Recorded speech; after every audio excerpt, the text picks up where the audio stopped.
नमस्ते सदावत्सले मातृभूमि। प्रणाम है पुण्य भूमि मातृभूमि भारत को। मैं विक्रम आपका स्वागत करता हूं अपने YouTube channel the Gita says में। हमारे इस चैनल का मुख्य उद्देश्य है कि भारत के प्रत्येक परिवार को श्रीमद् भगवत गीता का अध्ययन करने का एक अवसर प्राप्त हो। लेकिन गीता ही क्यों? हमारे भारत का जो मूल आधार है दर्शन का, वो वेद है। और वेद में लाखों की संख्या में श्लोक हैं। उन लाखों श्लोकों का सार कुछ उपनिषदों में भरकर हमारे ऋषि मुनियों ने प्रस्तुत किया। लेकिन उन उपनिषदों का भी सार योगेश्वर भगवान श्री कृष्ण की वाणी में गीता में संकलित है, केवल 700 श्लोकों में।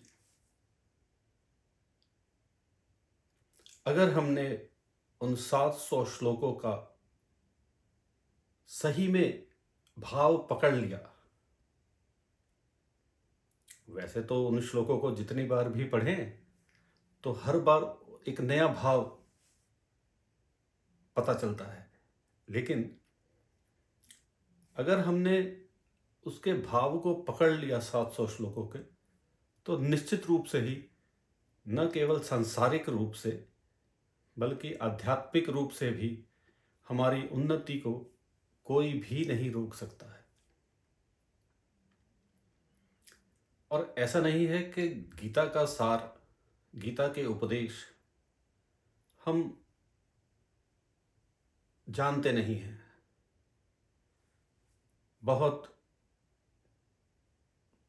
अगर उदाहरण रूप में दूं तो बहुत छोटे छोटे रूपों में भी किस प्रकार से हम गीता का सार अपने जीवन में लिए हुए हैं, उसका उदाहरण अगर हम थोड़ा सा भी विचार करें तो हमें बड़ी आसानी से उसका भाव पता चलेगा। श्रीमद् भगवत गीता का मुख्य जो भाव है, जो विचार है, वो है अपने कर्म को करना। और ये हमने अपने परिवारों में बहुत सहज सरल तरीके से लगभग सभी परिवारों में सुना होगा कि माता पिता अपने बच्चों से कहते हैं, तुम मेहनत कर और बाकी सब भगवान के ऊपर छोड़ दे। ये प्रायः हमने सबने ही अपने माता पिता से सुना होगा, और जो हम लोग माता पिता हैं वो भी अपने बच्चों को लगभग यही बात कहते हैं। लेकिन जरा गहन रूप से विचार करिए, इस एक छोटी सी बात में भी श्रीमद् भगवत गीता का एक विचार छुपा हुआ है। भगवान श्री कृष्ण कहते हैं, कर्मण्येवाधिकारस्ते। हे अर्जुन, तुम्हारा कर्म करने में अधिकार है। और अगर एक व्यक्ति का कर्म करने में अधिकार है तो निश्चित रूप से ही वो कैसी भी परिस्थिति में हो, वो अपने जीवन को बदल सकता है।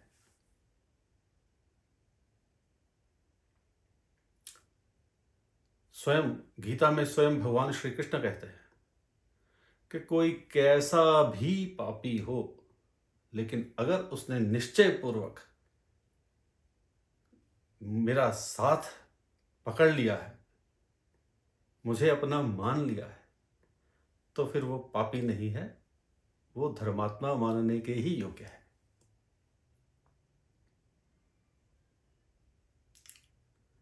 और गीता में भाव क्या है?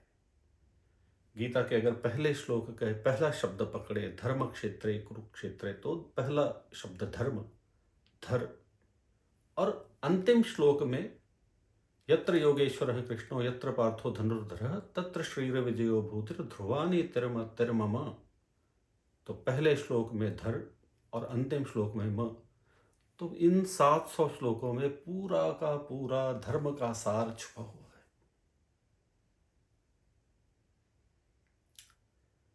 भगवान श्री कृष्ण एक ग्वाले हैं जिन्होंने उपनिषद रूपी गायों का दूध धोके उसको गीता के रूप में हमें प्रस्तुत किया। लेकिन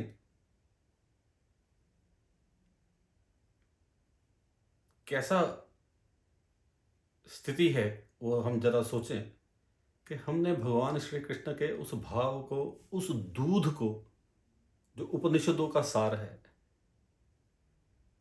हमने मंदिर में तो स्थान दिया, उसकी पूजा अर्चना तो की, उसको फूलों से सजाया, उसकी धूप आरती तो की, लेकिन उसकी शिक्षा ग्रहण नहीं की, उसका ज्ञान अर्जित नहीं किया।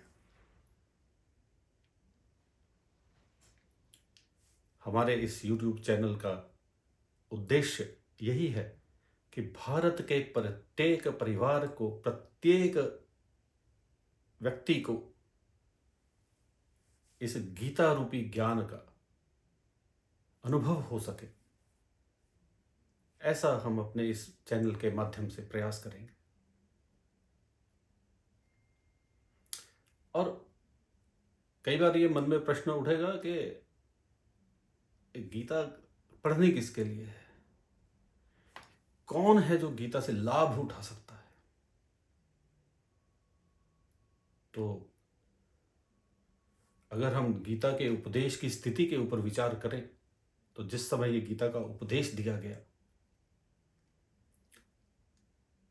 अर्जुन की क्या मन की स्थिति थी। अर्जुन का कहना था कि हे भगवान, ये जो मेरे सामने ये मेरे सगे संबंधी, मित्र, दादा, ये सब लोग रिश्तेदार खड़े हैं, इनको मार कर भी मैं सुख की प्राप्ति नहीं कर पाऊंगा। और इनको मारना तो दूर, मैं इनको मारने की बजाय भीख मांगकर जीवन जीना पसंद करूंगा। एक ऐसा विश्व का महानतम योद्धा जिसके मन की स्थिति ऐसी हो गई कि वो ये सोच रहा है कि मैं अपना कर्तव्य कर्म ना करूं, लेकिन भीख मांग कर अपना जीवन बिता लूं। और लगभग ऐसी ही परिस्थिति हम सबके जीवन में भी कभी ना कभी आती है। और इसीलिए कहते भी हैं कि गीता के प्रत्येक श्लोक में हमारे जीवन की प्रत्येक समस्या का समाधान है। हम भी अपने जीवन में संशय में फंसे रहते हैं, क्या करें क्या ना करें इसके विचार में फंसे रहते हैं और उचित निर्णय नहीं ले पाते। और कई बार हम निर्णय ऐसा लेते हैं जैसा अर्जुन सोच रहा है कि मेरा भीख मांगने का निर्णय ठीक है, लेकिन मैं युद्ध नहीं करूंगा।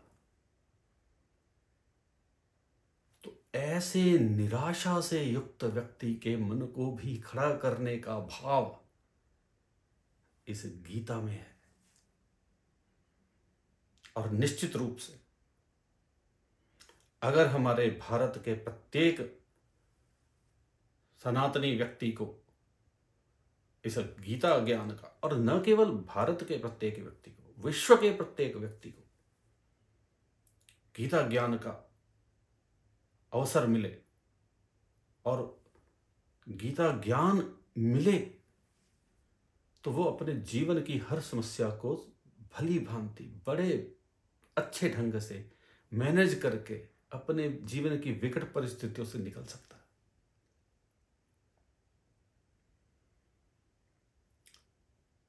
भगवान श्री कृष्ण एक ऐसे निराशा युक्त व्यक्ति को, और विशेष बात, वो किसी सन्यासी को गीता का उपदेश नहीं दे रहे हैं, वो गीता का उपदेश एक गृहस्थ को दे रहे हैं। एक प्रकार से एक राजा को गीता का उपदेश दे रहे हैं। और उस राजा को ये समझा रहे हैं कि युद्ध करना, अपना कर्तव्य कर्म कर। पर यहां एक बड़ी ही विलक्षण बात है। अर्जुन ये कहकर शस्त्र त्याग रहा है कि मैं अपने रिश्तेदारों से, अपने सगे संबंधियों से युद्ध नहीं करूंगा। तो अब कोई हमारे जैसा कोई बंदा हो तो वो ये कहेगा कि अगर उसको कोई कहे कि मैं युद्ध नहीं करूंगा, तो हम उसको क्या समझाएंगे भाई? तो हम ये समझाएंगे कि देखो, वो जो सामने खड़े हैं उन्होंने तुम्हारे परिवार के साथ कितना बुरा किया, उन्होंने तुम्हारी पत्नी के साथ कैसा दुर्व्यवहार किया, तुम्हारा सारा जीवन संकटों में बीता उनकी वजह से। लेकिन भगवान कृष्ण पूरे गीता के 700 श्लोक एक भी बार अर्जुन को ऐसा नहीं समझा रहे कि वो तेरे दुश्मन हैं, उन्होंने तेरे साथ बुरा किया है ना। भगवान कृष्ण अर्जुन को केवल एक बात समझाना चाह रहे हैं। वो क्या? अपना कर्तव्य करो, अपना कर्म करो, और अपने कर्म को भली प्रकार से करो। और भगवान कृष्ण क्या कर रहे हैं?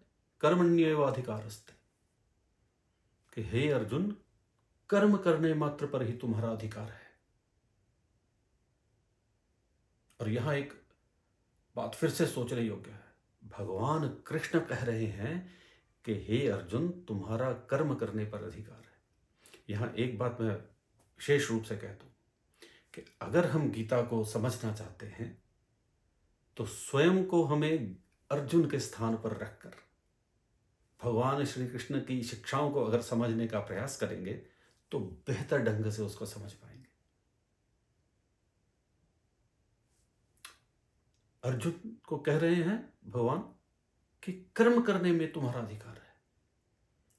इसका मतलब भले कर्म करें या बुरे कर्म करें, इसका अधिकार हमारे पास है। अगर हम भले कर्म करें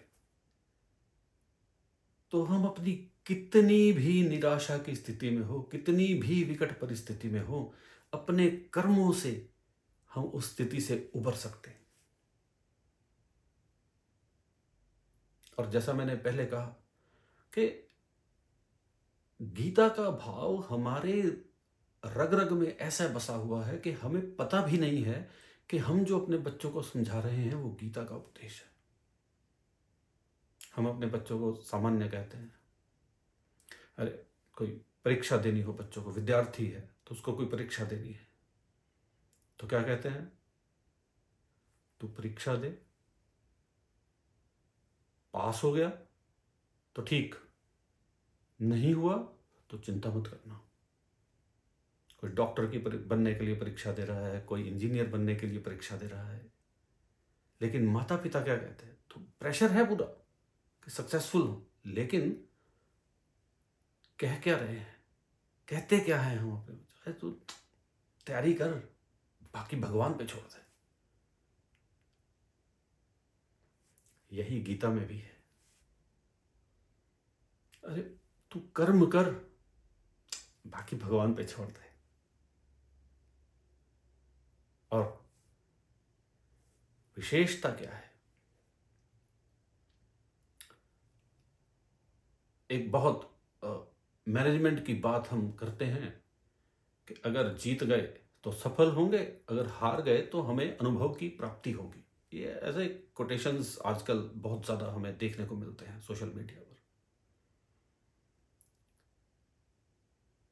भगवान श्री कृष्ण गीता में क्या कह रहे हैं? हतो वा प्राप्स्यसि स्वर्गम, अगर युद्ध लड़ते हुए मारे गए तो स्वर्ग की प्राप्ति करोगे। जित्वा वा भोक्ष्यसे महीम, और अगर जीत गए तो इस धरती के ऐश्वर्य को भोगोगे।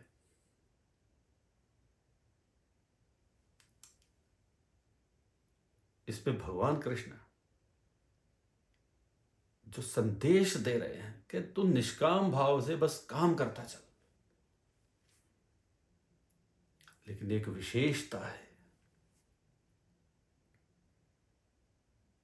भगवान ने अगर अर्जुन को ये उपदेश दिया कि निष्काम भाव से कर्म कर, तो मेरा भक्त बन के कर्म कर बस, तो क्या भगवान ने अर्जुन को असफल होने दिया?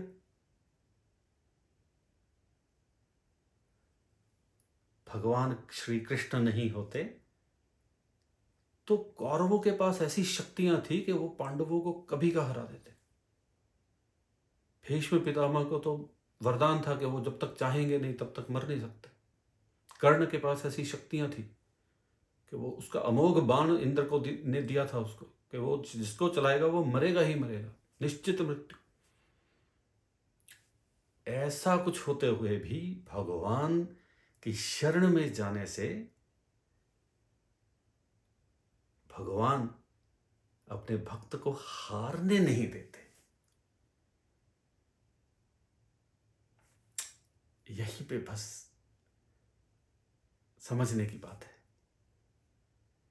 कि हमें अपना सर्वस्व भगवान को अर्पण भी करना है, हार जीत की चिंता भी नहीं करनी है, लेकिन भगवान हमें हारने नहीं देंगे कभी।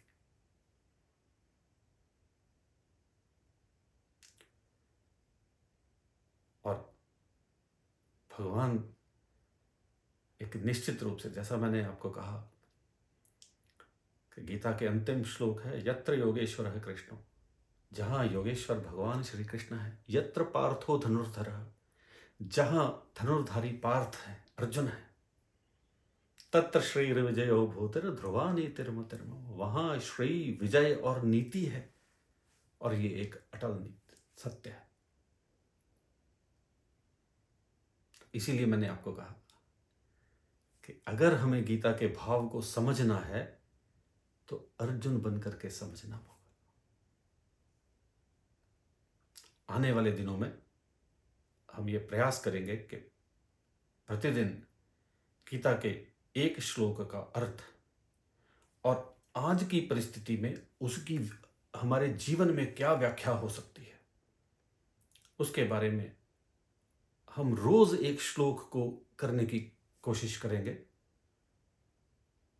और ये 700 श्लोक गीता के आने वाले लगभग 2 वर्षों में हम अच्छी प्रकार से अगर समझ कर सीख सके, समझ सके इसको, तो निश्चित रूप से ही हम अपने जीवन में, अपने समाज में एक बहुत बड़ा परिवर्तन ला सकेंगे। भगवान श्री कृष्ण गीता में कहते हैं कि जो मुझे सबसे प्रिय वो है जो इस गीता रूपी ज्ञान का प्रचार और प्रसार करता है। तो साथियों, मैं निश्चित रूप से ये प्रयास करूंगा कि मैं आपके सामने गीता का रोज एक श्लोक प्रस्तुत करके भगवान का प्रिय बनने की कोशिश करूं। और ऐसा ही मौका आपके पास भी है कि आप इस वीडियो को अधिक से अधिक शेयर करके, इसका प्रचार करके भगवान के प्रिय बन सकते हैं। और आने वाले दिनों में गीता का हमारे जीवन में व्यवहारिक रूप से क्या स्थान है, क्या गीता का हमारे जीवन को बड़ा बनाने में स्थान है, जैसे जैसे हम एक एक श्लोक, एक एक पग, एक एक कड़ी आगे जोड़ते जाएंगे, तो हम उसको और भी गहराई से पढ़ते जाएंगे। तो इसलिए मेरा निवेदन है कि इस वीडियो को ज़्यादा से ज़्यादा लोगों के साथ शेयर करिए, और आने वाले दिनों में भी प्रत्येक दिन गीता के एक श्लोक का जो भाव हम समझने का प्रयास करेंगे, उसको रोज पढ़ने का, समझने का, देखने का प्रयास करके गीता को अपने जीवन का स्थान बना करके अपने जीवन को उन्नति के शिखर पर ले जाने का प्रयास करेंगे। इस चैनल को सब्सक्राइब करें, इस वीडियो को शेयर करें, इतना ही निवेदन है। नमो नारायण, शंभो महादेव।